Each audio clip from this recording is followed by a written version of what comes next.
ketika kita melakukan toharoh atau bersuci, sering kita lupa mengajarkan pada anak kita hal yang seharusnya ketika kita bersuci tersebut.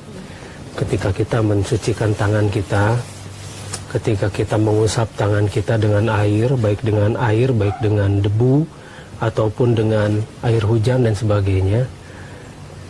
Nah, kenapa itu bisa semuanya dilakukan? Karena itu adalah bersuci, bukan bersih-bersih. Jadi ketika kita mensucikan tangan kita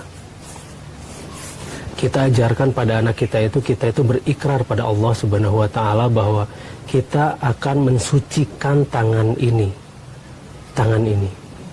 dan kita berjanji pada Allah Subhanahu wa Ta'ala bahwa kita hanya akan menggunakan tangan ini pada hal-hal yang benar-benar Allah ridhoi dan Allah kehendaki. Jadi sering kita bersuci tanpa kita memperhatikan makna dari ketika kita mensucikan tangan ini. Kita hanya bersih-bersih dan cepat begitu.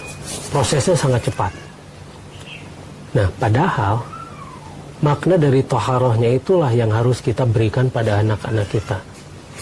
Nah, jadi kita sering lupa untuk mengajarkan pada anak kita bagaimana dengan tangan ini kita melakukan perbuatan-perbuatan yang benar-benar Allah kehendaki. Nah, ketika Allah memerintahkan kita untuk menggunakan tangan ini hanya untuk hal-hal yang baik-baik saja, kita sering sekali lupa. Orang tua saja sering lupa. Bahkan banyak sekali yang sholat tiap hari. Jadi iya. Jadi STMJ istilahnya lah. Sholat terus, maksiat jalan. Nah, kita suka lupa bahwa sebetulnya berwudu itu tidak sederhana seperti yang kita lihat. Dari mensucikan tangan saja, ini telapak tangan saja ketika kita sucikan, kita sudah berikrar pada Allah Subhanahu wa Ta'ala bahwa benar-benar tangan ini adalah tangan yang hanya akan dijalankan pada jalan Allah. Kita melihat ritual berwudu. Dengan kecepatannya sendiri mereka berwudu, bukan masalah cepat atau lambatnya, tapi memaknainya. Dan mengapa itu adalah simbol yang harus kita jalankan dan kita mengerti? Karena selama ini seolah-olah makna dari berwudu sendiri itu hilang. Dari bersuci itu ya kan?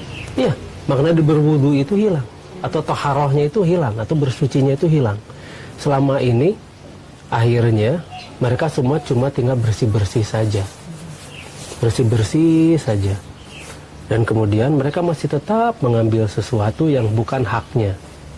Kemudian mereka masih melakukan hal-hal yang merugikan orang lain dengan tangannya ini.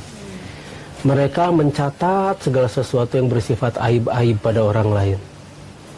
Aib seseorang mereka catat. Kemudian mereka ketik, mereka sebarkan.